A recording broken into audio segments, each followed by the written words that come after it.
Hey everybody, David here for ChessDojo, and today we're going to talk about, I think, a very interesting subject that also doesn't get covered a ton, so hopefully it will be a useful resource for many people. And what we're going to be talking about is tracking our goals, and then specifically how we do an assessment at the end of a tournament of the goals that we were carrying with us into the tournament. Every tournament that I go into with goals, and this is something I've talked about before, so I want to kind of gloss over a little bit quickly today. I've talked about it several times on stream. I don't think we have a recorded video on the topic, so maybe that's something we could do another time, but for today it's just going to be a quick little pop over the topic. But basically, at all times, I'm carrying around a profile with myself of what my strengths and weaknesses are and what are some current things I'm working on, and those things will generally be related to what my current weaknesses are. And I think that's a good thing for any player over 1800 to be carrying that profile. And also, as far as having the goals, that is something which I would say should apply to everybody once they've even heard of the idea. Okay, so you show up to your first tournament, maybe not, but if before your first tournament you talk to me about what should I do at my tournament, I would actually already tell you, let's make your first tournament goals for your first tournament. So the goals part is something that everyone can have. If you don't have a detailed profile on yourself, the goals may not be as scientifically chosen and informed, but like a first tournament goal would just be something like, get the experience of sitting at the board, and you're guaranteed to succeed at that goal, right? But so because the goals at first are going to be pretty simple, you don't need a super complex profile to come up with useful goals, right? But everybody should have some goals when they go to a tournament, and personally I like it to be not too many goals. So let me quickly show you the goals that I went into this Sitges tournament with. So I was thinking about my goals before the tournament, and I'm not normally very result oriented in any of my goals. It's usually not about a certain number of points or rating points or tournament victories or things like that. Usually my goals are more around, something in my game that I can work on, or something in my awareness or my process. But I was doing some reflection on goals, and I did create a slightly longer term goal for myself of getting into the top 3,000 FIDE rated players in the world. When I was at the top of my game and in the top practice, I think the highest I was about number 2,400 or 500. And obviously now being older and not practicing regularly and having the kids, that all has to count as a pretty significant disadvantage, so it doesn't quite make sense to get up as far as I was before. But I did tell myself, if I made this goal here, then I would need another goal so I could try for this goal here, even though this goal is obviously slightly unrealistic to try to get back to as high as I was. Also, there's more and more people playing chess, and they're better and better at playing chess. Chess is developed with artificial intelligence, and so some of the game has changed a bit, and other people have grown up learning a slightly more modern version of chess than myself already. So that would be a pretty ambitious goal, but I set myself this top 3,000 goal. Okay, not that important. We'll move on from that quickly, but it's just like a fun little thing. It's like Jesse, who loves to have his quests, so I put this here for Jesse, so let's go on. So I was thinking about things that I'm working on, and I came up with these 5 things from my profile and from my recent work, etc. So there's the modern opening preparation. So updating my openings, because some of my openings have probably been slightly refuted by the course of time, and some of them I've just forgotten. And then of course there are some, good openings that I never got around to learning. So modernizing my opening preparation and creating somewhat more of a repertoire, because I've not had a set repertoire for a while. I did have set repertoires early on in my career when I was learning and didn't know that many openings, but maybe halfway into my career, I split off into just playing a bit of everything without a real repertoire. So here's not the place to discuss the why of that and so forth, right? Okay, then saving time for calculation. I know I've been getting into more time trouble, and part of it is spending time on moves that don't even require calculation. So I just want to change how much of my time I spend on sort of hesitating over evaluations or decisions, and how much of it I use on actually calculating. And the other thing I want to do is I want to get better at calculating when under time pressure. So I want to push the calculation ability so that the time is less of an issue on it, and so I can calculate a little bit faster in various points in the game where I need to, even if it's not the key, 1 or 2 game deciding calculations. And then I have this idea of playing more endgames, because when I did my previous profile a couple of weeks back, one of the things I noticed was that my score in the endgame was somewhere around 6.5 out of 8 in games that went to the endgame, or 6.5 out of 9, depending on a game which counted one way or the other. And that in the middle game, I'd scored 1 out of 4 or 1 out of 5, depending on where we count that game. So I had a lot more games finishing in my favor in the end game than in the middle game. And, some other more details about my profile suggested that perhaps I was now a better end game player than a middle game player, or I don't know. I've always been a much better middle game player and absolutely abysmal end game player, but I've spent a lot of time playing. A high percentage of my own training time has been on sparring end games with Kostya, and the chess book that I was reading the most was the Averbach Knight endgames, and and I'd been solving some endgame studies. So maybe my endgame's better than my middle game, or if it's not, at least try it some more and get some more data and find out if it's not.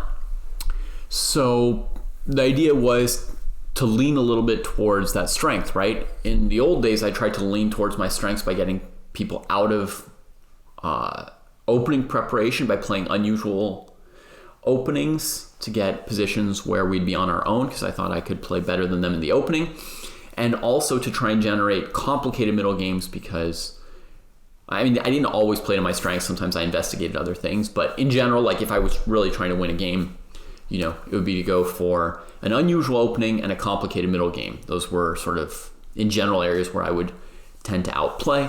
And now the thought is, maybe that's no longer a strength. And maybe I should modernize the openings and try and just play normal positions that other people also know that are sort of more equal, and not make it such a big, not try so hard and spend so much energy trying to engineer a playing ground in the opening. And in the middle game, to not insist so much on creating decisive moments and crazy stuff, but to accept that more of the games follow along reasonably and reach an end game, and then to play more of those end games out and see if I can actually outplay my opponents in the end game sometimes. So that was that idea. So playing more end games, either because I'll win more by doing that, or because I'll find out whether or not I can win more by doing that. Then the other one is lengthen the game when in trouble.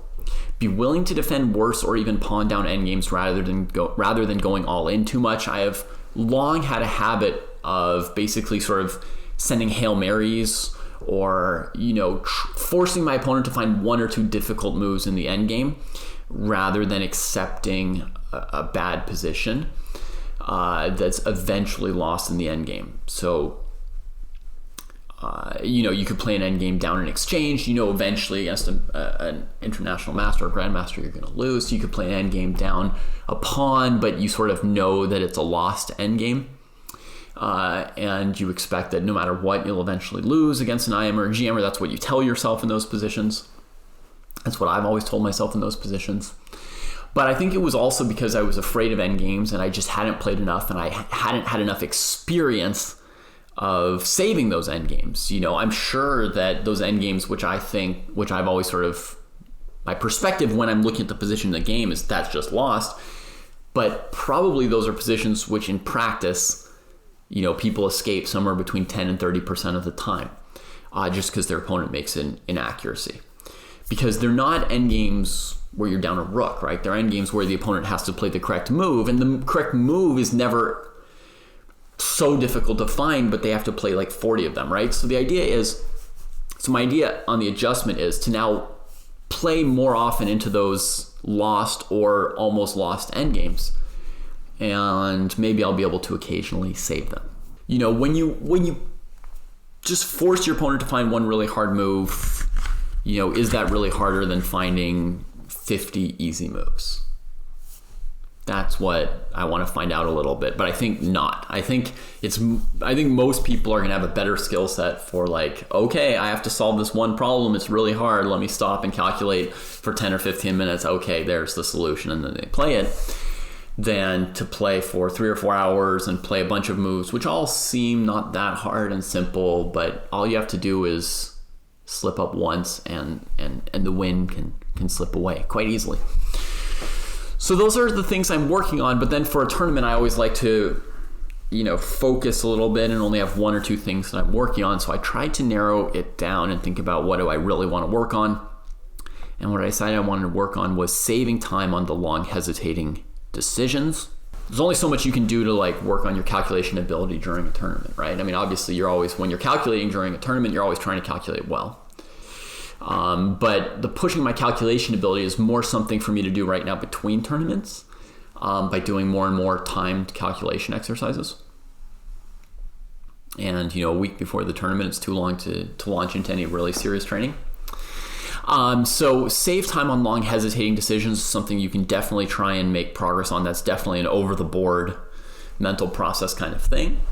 So save time on long hesitating decisions. And along with that, I kind of put in 2 goals in one, right? Bearing in mind a new willingness or even mild appetite to go for endgames. So that applies both to, middle games that are favorable to me, to be willing to just, you know, take it to the end game instead of trying to complicate things and bring things to a head, and also positions where I'm doing badly to be willing to just go and defend a lost or almost lost end game. I think I'm still pretty scared to do it. It'll take a while for me to defeat that fear. But that was the goal going into the tournament. So save time on long hesitating decisions, bear in mind a new willingness or mild appetite to go for endgames. Let's see how I did on my goals. For several rounds, I completely failed to save time for calculating. This is something I wrote right after the tournament. We can revise it with the profile that I've updated some more today. By the way, okay, so we're now moving into assessing how you actually did on your goal in the tournament. This is something which is easiest to do when you've analyzed and annotated your games. If you say, oh, you know, I did this or I did that, and you haven't yet analyzed the game, and then later you analyze the game and you find out you lost the game for a reason that you didn't realize, or for a different reason than what you thought, or you drew a game that you thought you blew the end game, but actually the end game was always drawn, that could change your assessment. So it's ideal, if possible, to analyze and annotate your games before you assess your performance. But that's really, you know, at higher ELO ranges, you know, 1800 plus for sure, that you would be sort of expected to analyze all your games in a more serious way and then like assess things. There's also something you lose by spending more time analyzing the games before assessing the tournament, which is you forget little things. You forget like flavors and details and when you felt under pressure and not. So there is a value in jotting down, you know, your assessment right off the bat. I annotated so many of my games during the tournament, not to completion, but to like 80%, that I was able to do this little summary basically immediately after. But whether or not you've annotated your games, I think it can be useful to jot down a few thoughts about your tournament right away afterwards, while you still remember the flush of the struggle. And then you can analyze the games and go back and update the assessment if you want. And the assessment of the tournament is not just going to be about the goals, even though I had this question, how did I do on my goals? I mean, that's a very important starting point. But the assessment should also bear in mind other things, right? Like if your goal was to defend well, and then you won 7 games in the opening in miniatures, that would be a salient feature that would go into your assessment of the tournament. Like, wow, I have this new strength or hidden strength I didn't realize I have. Like, how did this come about? How can I recreate it, right? So, I mean, you have to just assess the whole tournament as well as just the goals. So for several rounds, I completely failed to save time for calculating.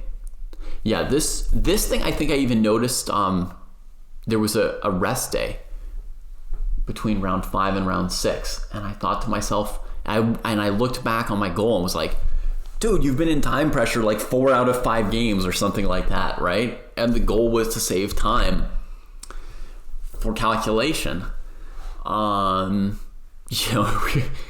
Did you forget your goal? And the answer was yes, I'd forgotten my goal while playing. You know, in the heat of battle, sometimes you forget your goal. I mean, in the heat of battle, you can forget anything. I mean, I went down to a game planning to play the Open Sicilian, and then while I was sitting there waiting for the game to begin, I started thinking about what to do against... I sat there and started thinking about what to do against the Scandinavian or center counter, because that's my opponent's other opening. And then my opponent played the Sicilian, and I said, oh, not the center counter? Oh, I better get him out of what I normally play. And I played the closed Sicilian instead of my normal open Sicilian, even though... And then after I played knight c3, I was like, wait a minute, this Sicilian's not a surprise. I know what Sicilian this guy normally plays. It's the dragon. Why didn't I play the open dragon? I'd prepared to play the open dragon. So the things that we can forget, and that's a bit of a senior moment maybe, but everyone can forget like surprising things in the heat of the battle, in terms of you go into the game planning to execute in a certain way, planning to react to surprises in a certain way, or to manage your time in a certain way, or to play a certain type of position, and then you just do something else. You know, it can happen to everybody. But so this is a reminder that we sometimes need to remind ourselves about our goals, because I really kind of spaced on the time goal. Once I was at the board, I was just fighting without any guidance, just a wild animal thrown into an arena, right? Okay, so for several rounds I failed to save time for calculating. Yeah, there also was a game where I did save time, and I had that time, and I got to what I thought was the key moment, and I calculated, and the calculation completely failed. So that goes back to, you know, the calculation ability rather than the time, right? So like even when I did correctly save the time, blew the calculation. Interesting thing about that though, which is it's kind of a slightly rare situation for me. I was looking for like the forced win. That's why I stopped and worked so hard on that move. But there wasn't a forced win yet. And sometimes people, you know, think it's the decisive moment too soon. Sometimes the decisive moment passes them by and they think it's the decisive moment too late. So that's always like an issue for players. But honestly, it's more an issue for players under 2,000 than over 2,000. It's not generally a big issue for me. When my alert and radars go off and tell me like you should be looking for a win, that's almost always the case. I often can't find it, but that's usually my calculation ability, not because I'm looking at the wrong time. Yeah, so looking for a forced win, but it wasn't actually there. If I hadn't been looking for a forced win and just a decent move, I wouldn't have miscalculated in the same way, and I would have used less of my time and played a better move, ironically. Okay, finally I saved my time in 2 rounds, and the first time I then just didn't use it at the key moment. I just kept playing quickly and never made use of the time, and made time control with extra time and having blundered the win away. That was a new kind of mistake. And then the next day I corrected for that, did make good use of my time, calculated correctly, and got my second good victory, and that was the game against Pranav that Chess Lover was just referencing. There was just one egregious waste of time in the last round, half an hour on a positional decision that was a less than 1/10 of a pawn value decision. Just egregious. Okay, basically I continually forgot my goal. And not totally continually. I forgot it for the first half of the tournament basically, and then remembered it, and somehow when we had this morning round for the last round, and I guess I was a little bit tired and it just slipped my mind. So I have this idea for the future to reread my goal for the tournament every day at the start of the day. I think that's a cool little idea. I've never done that before. Maybe younger people don't need to do it. When I was younger also, I never wrote notes or read notes. I just remembered everything. Every game I played, every class I'd attended.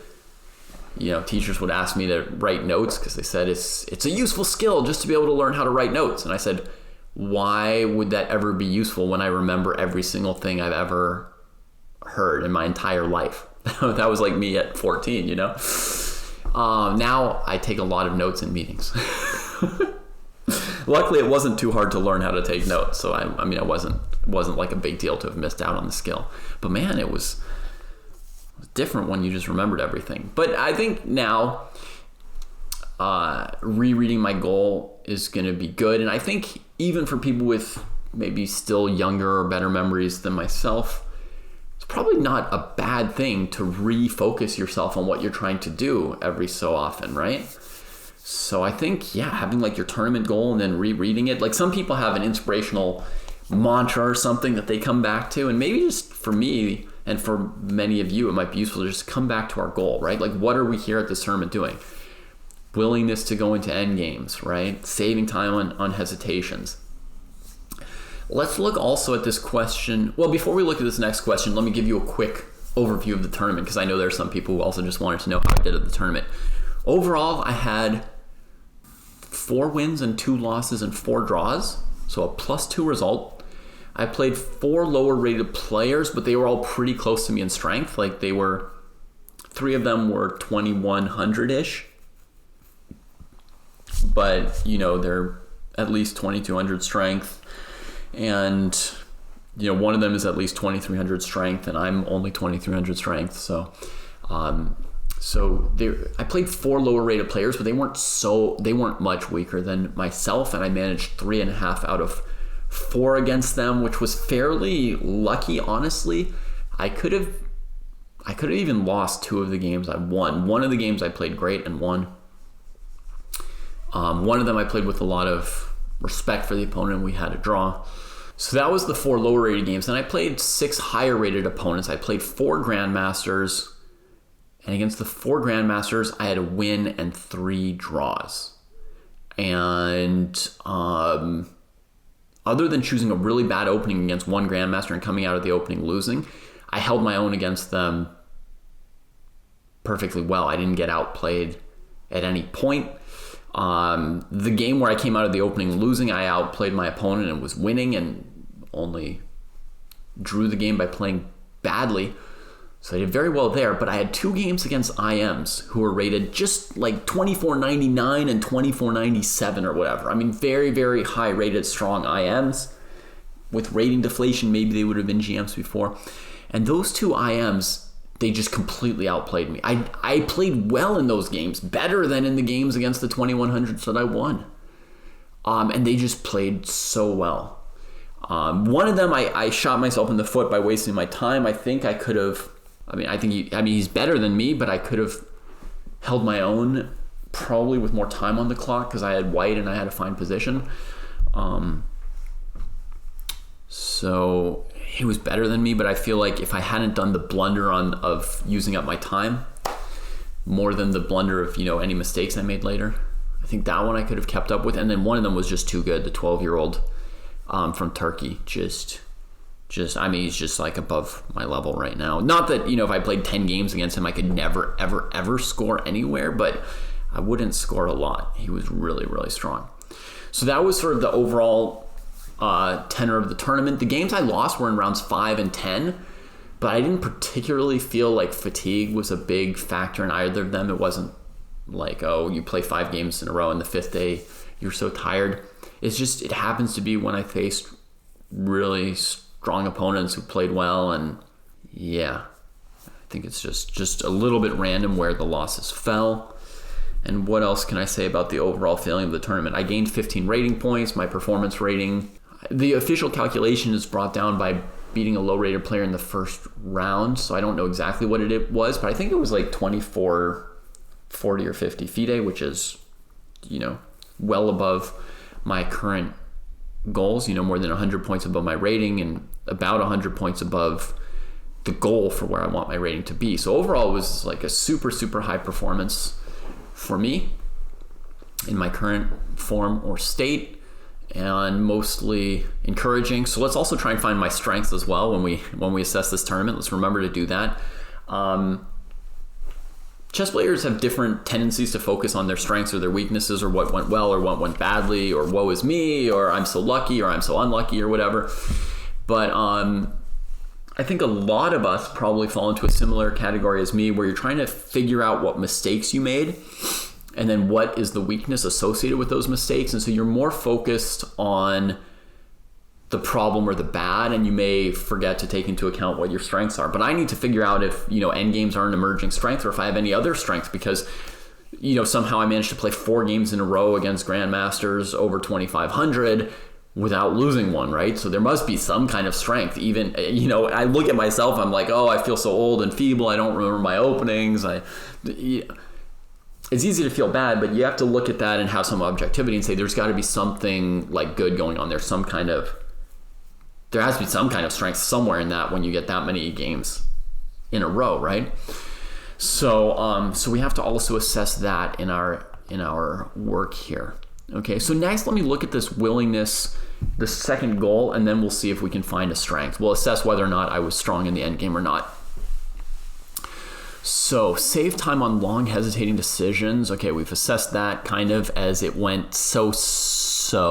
There were 1 or 2 times where I did do that correctly between rounds 6 and 9, but a lot of times where I forgot it, right? So actually, let me make that comment before we move on. Some progress on saving time when I was conscious / reminded of that goal. Often forgot about the goal, and the weakness certainly reared its head immediately on those occasions. That's also a thing to keep track of, folks, in general, with like your continuing work on yourselves, is like, you may have a weakness that you diagnose, you figure out a plan for how to deal with it, you implement the plan, you deal with the weakness, and then you're like, okay, check, it's off my list. And then you go play a new tournament with a new goal, and the old weakness immediately comes back. Sometimes it's going to take sustained awareness to really put a problem or weakness to rest, So, I mean, you just think of the general idea of relapse, right? Like, people have like a problem, they deal with it, and then you can always slip and the problem can come back. It's just known, right? So the weakness, reappeared the moment that it wasn't on the top of my mind. What's my goal here in this tournament and in this game? So even if I do better on it at the next tournament, because I think this is going to return as my goal for my next games, even if I do better, I think I'm going to have to keep just mildly reminding myself of it. It could be like not a main goal for a tournament once I've dealt with it, but it'll have to be like a thing that I remind myself of periodically. I was willing to play endgames. So at least that I remembered. Like, just time after time there, I remember my mindset. I was willing to go into endgames in almost all of these games. I want to change one thing on the profile, though. I was just reminded, middle games that were decisive. There was also, I'm going to say also, 1 win and take away 1 of the endgame wins. Because I had 1 endgame that was, it was like queen, bishop, and knight versus queen, rook, and bishop. So I had a knight and 2 pawns against the rook. It looks a little bit like an endgame, but it also looks a little bit like a middle game. And I thought about it a while, and I decided to count that as a middle game. I thought about it earlier, so I'm just adjusting my profile to reflect that. So the win percentage here in the endgame went down a little bit compared to the previous session. But I think that what really happened was that last time I went into 0 bad endgames, basically. They were all better endgames. And all the games where I was doing bad, I drove it to a conclusion in the middle game, a negative conclusion. You know, I forced the opponent to cut off my head instead of suffering in the end game. So my middle game percentage went up a lot compared to in the previous stretch of games, right? Where I had scored 1 out of 4 or 1 out of 5, depending on how you count it. So here we're now scoring 3 out of 5, which is a big boost in the middle game percentage. And that's partly because I did go into an end game where I was worse instead of losing in the middle game. And also I did successfully manage to win a couple games without dragging them out. Okay, so I think we see a real change here. It's only 10 games, but I think we see a real change here in terms of finishing some more games earlier without messing them up, taking more games to the end game. If I take more of my bad positions to the end game, obviously the overall winning percentage in the end game is going to go down. But, you know, it's invaluable experience, any worse end game that I draw, that gives me some confidence that I can draw bad end games. So I was willing to play end games. I scored fine in the end game. Blue one winning end game to a draw by playing too quickly. Lost one difficult end game, which was reasonable. Saved one. Overall, the end game play seemed fine. I think I played fine in the end games. Nothing to super complain about. Not perfection, but pretty good. Okay, was there any kind of strength here? Any kind of new strength that I'm not guessing at to explain the good result? I mean, I think one thing we noticed is I came out of the opening not with very good positions, right? Out of the opening, I had 2 opening disasters, 2 bad openings versus 3 good openings, and 3 that were okay. So the opening definitely, I mean, to have 2 total disasters, the 3 that were good were not even as good as the 2 that were bad, I think. Yeah, I came out with some bad positions and still did pretty well. So what changed? All right, I guess it's not such huge changes, but maybe small changes can have pretty big effects. I think what changed or explains better result.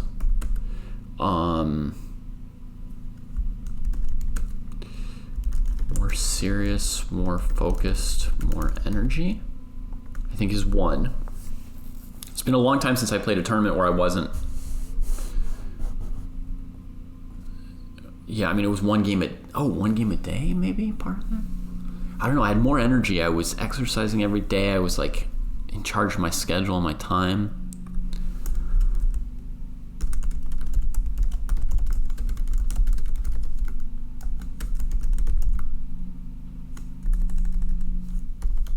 It was also like longer than other tournaments, so I had more time to get into it. Longer tournament equals more time to get into it. Because I could even make adjustments over the course of the tournament. Slightly less time pressure.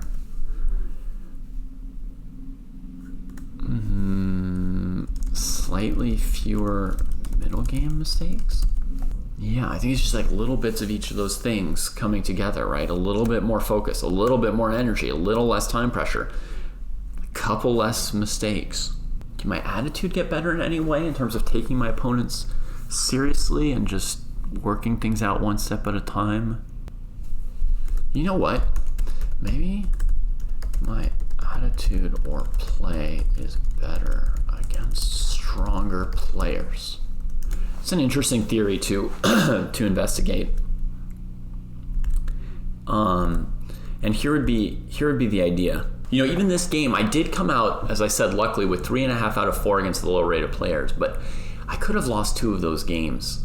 In all my preceding play before this tournament, like the last 2 years of sporadic, a game here or a game there, it was against basically lower rated players. The strongest player I played in the last 2 years was my best game, and I beat them. Or was one of my best games. I'm not sure if it was my very best game. It was one of my better games, and I beat them. And in this tournament, I feel like I played much better against the Grandmasters, decently against the IMs, and poorly against 2 of the lower rated players. Or my weakest moments were sort of against 2 of the lower rated players. So maybe even though I try to treat everybody with respect, and I've tried to adjust from being somebody who was like an IM trying to become a GM, playing against IMs and GMs as if they were my equal. And I tried to adjust and say, okay, any random 2100 is a challenge for me, instead of like somebody I would 9-0 like in the old days. I tried to make that adjustment, but maybe I still haven't fully accepted it. And so maybe when I'm playing a 2100, there's still a part of me that is like there's not enough to gain or win or prove in this game. And then somehow when I got paired against GMs, I remember being really thrilled each time I got paired with a GM at this tournament. And maybe that, I wonder if that could explain it. I wonder if I'm like subconsciously playing up a level when I face players I really respect, and then lose something when playing against lower rated players. I mean, I've really worked hard on accepting, you know, the changes and the declines, and, you know, appreciating everybody and respecting my opponents. But it is still like a big change. And every player goes through this at some point. You'll see, like, for somebody who competed for the world championship, when they are now, you know, older and let's say 26, 50, they may not have the same fire to go play even in a nice closed round robin that the rest of us would think is super, or to play in an open. When we had Hikaru on Dojo Talks, he said that if his rating got down to 2,700, he would stop playing. Like, he'll never play once he's below a certain level. Because you know, it's a huge adjustment to make. So it's not saying that, you know, I was like the champion of anything, but, you know, I played in the US Championship many times. I earned GM norms. I played against GMs. I was trying to be as good as them. I played good games. And so to shift from that to, well, I'm just happy to be sitting here playing, it is a shift. It is an adjustment. And yeah, I did really feel very excited to play these players, you know. And I looked at, you know, Erdogmis's games and Pranav's games. Those are 2 teenage talents I played, and I thought, oh my God, they're so good, you know. And I thought they were above me, but not in a way that was like intimidating. Just like, you know, I wanted to take a crack at them. It was fun to play with Sashi Kiran. When I got paired with Boruchovsky in round 8, I psyched myself up for the game thinking, you know, this might be the last GM you play for a year or 2. Because actually I looked it up. It had been 6 years since I played a GM before this tournament. 6 years.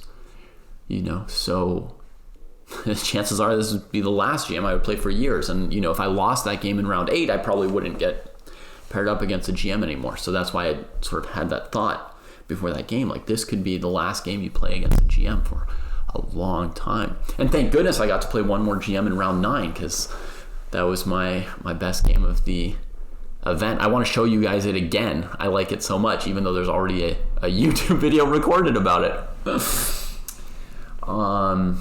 yeah, maybe there is something where I'm playing up or down. Maybe that explains a big piece of it. So that's something to go on further from there. Okay, so that's my assessment of what I've done. And obviously it has some questions, and I'm going to keep analyzing some more details on my games and maybe revise some of these assessments. But that is a first draft of a self-assessment after a tournament that allows you to think about, like, what are your goals and what are you trying to do beyond that, right? And you can think about, you know, what should I be working on?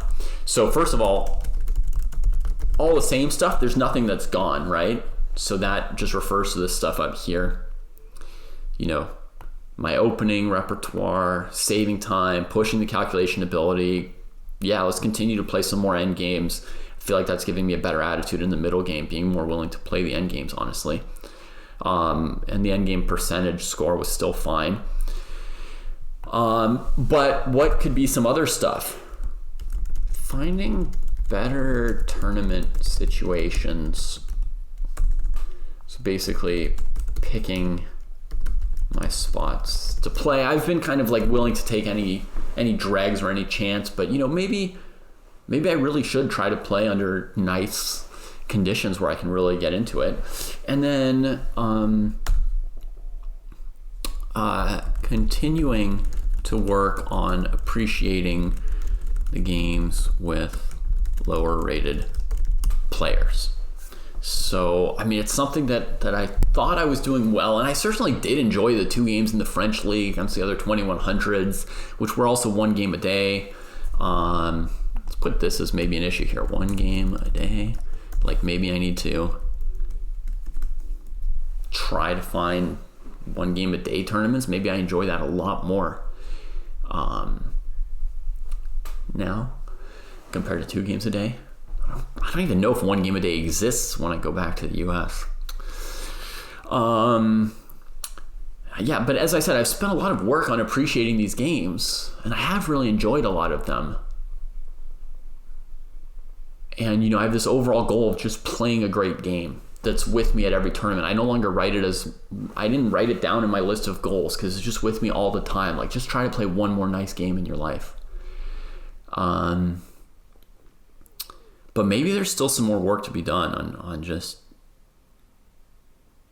getting that same focus and excitement and dropping that, you know, there's so much to lose when you lose to a much lower rated player, nothing to gain. Like, should maybe still keep working on that, you know, continue working on appreciating the games and getting past the old mental pattern of nothing to win, lots to lose. That's an abbreviation, but I know what it means. You know, even though I no longer really care about my rating or, you know, who's going to make fun of my games or that kind of stuff, I don't care about it too much. But there's still some pathways that I guess take forever. You know, as I said earlier in this video, you know, you think you've dealt with something and then it rears its head again years later, because, you know, like, habits and pathways in your brain, they can stick around for a long time. Okay, there's a 1 game a day tournament in the US, which is called the US Open. That's right. Good tournament to work on being willing to play lower rated players, because you don't, the problem with the US Open for a master is you don't get to play a lot of other masters over the course of the tournament, I don't think. All right, so that's my assessment. Does anybody have any questions before we wrap this up?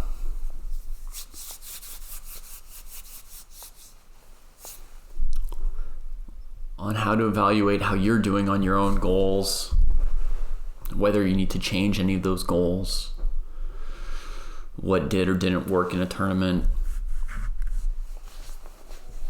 Feels like just the nice quality of the tournament and setting and all that had a pretty positive effect on me, perhaps, because it's hard to tell just on the board what changed, you know, but my performance was so much better. So if it's subtle, it could be those kind of intangibles, like where are you playing and How do you feel at the tournament? What's the pace? What's the food? All that kind of stuff.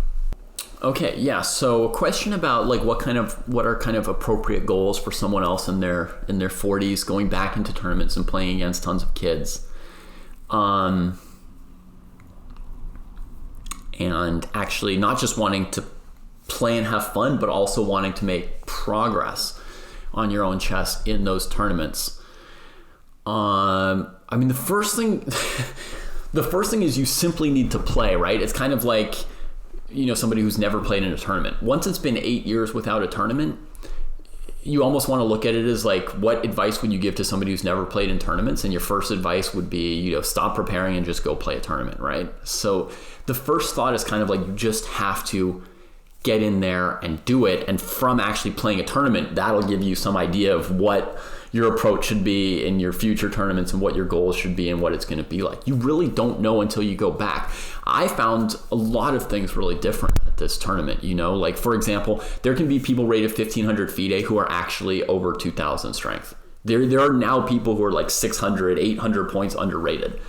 I played a 2100 from India who's really 2300 strength.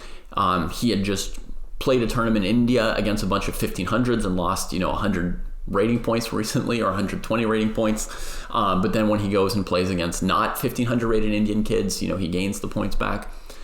I played against him and I was like, I knew you were strong. I knew you were unrated. And he said, yeah, but Uzbeki kids are even more underrated than Indian players. Like, we Indians lose points when we play against Uzbekis. And I was like, and he told me how he'd played in a rapid tournament. So it's not just random. It's not just blitzed, it's 15 minutes. You get to see some of somebody's strength. And he had an 1800 who completely outclassed him. And then a 1500. Two Uzbeki girls rated 1500 and 1800, and he said simply their class of their chess was just above his. They had some weakness when they got down into real time pressure at the end of the game, but they simply outclassed him. So what we're saying, there's somebody carrying around a 1500 FIDE rating whose chess class is above 2300 FIDE. So there are dramatic differences that you'll run into, and some openings that have changed based on AI understanding. People are no longer at all surprised to just throw in H4 or H5 into all kinds of random openings. People are more stable about sitting around and maneuvering in longer period position, in longer, slower scenarios. Just not kind of unforced errors. Everybody has a certain positional vocabulary. So there's so many changes. You just have to get in there a little bit to see it. I can't come back and tell you all of that from playing in a tournament, nor can you fully grasp it just by playing over, on your computer games in ChessBase or wherever from a tournament or event. So the first thing you have to do is you just have to play. If you wanted to do a warm-up before your warm-up tournament, the warm-up would have to be playing tournament conditions, a couple training games online against other people from the dojo, right? Who are going to take the game really seriously. And that way, and you put a score sheet. I've got score sheets with me, of course, right? You put a score sheet next to your computer. You can set up a chessboard next to your computer and just enter the move on chess.com or wherever you play online. But actually play the moves on your board as well. Write down your moves, use the time control, replicate everything you can. One or two training games. A lot of people say, oh, it's hard to take it seriously, or oh, it's hard to find the time to play a 5-hour game at home. Well, think of the investment of going to a tournament, right? You're going to spend money and time like crazy to go to an OTB tournament. Compare to that, the investment in setting up a training game in advance so that you've experienced tournament conditions is very, very little. Okay? You don't absolutely need to do it OTB. You can do it on your computer. You can do it with or without the board next to you. But I would say, why not set up the board if you've got a board at home, right? You don't have to go to a chess club. Set up a board next to your computer. Play 2 training games at whatever the time control is going to be at your tournament. That's that's really basic, and the investment of arranging that and making that happen is much less than the investment of going to a whole OTB tournament not ready at all. Yeah, I'm not saying using a DGT. I just use a normal tournament set and then relay the moves onto my computer until I'm under 5 minutes or so. You know, my board is the same one that I brought to it's my first chess tournament board from when I was a kid. You know, it's a roll-up vinyl, $5 in 1993, and that does it. It doesn't hurt. It's fine. It's fun to play an online game, and you can do it. And then from there, chess lover, you'll have a better idea of your goals from there. But you know, you're probably gonna have to do a lot of the same things as me. Work on your time management. In terms of speeding up your calculation, you'll probably find that you calculate a little bit slower and more hesitantly than before. You might need to modernize and revamp a new opening repertoire for yourself, and then, you know, deal with whatever issues come up. You probably have some psychological issues like me, some things where you have to like adjust, and it takes time to play in a new way, right? Like I'm trying to adjust to play more endgames, or to, you know, not worry about whatever it is that you have to deal with. You know, for a long time I had to like accept playing, you know, worse than I'd played before. I've made progress on a lot of those things, but all those things you're gonna have to deal with some similar kind of things that are gonna come up for you once you play in a tournament. But you have to play in a tournament to be able to tell what those are as well, right? All right, thanks everybody. I hope that video was useful to you. We didn't get a lot of questions, so if you have other questions about the topic, post them in the comments section, and I will visit the comments section for at least 48 hours to answer any questions you have about how to assess your goals and your tournaments, anything that I missed or didn't cover. You know, I used a specific tournament of mine as an example because it's useful to have an example, but that focus can also mean there might be whole important aspects that I forgot to cover today. So sorry for that, but bring them up in the comment section and I will gladly provide answers. Take care, everybody.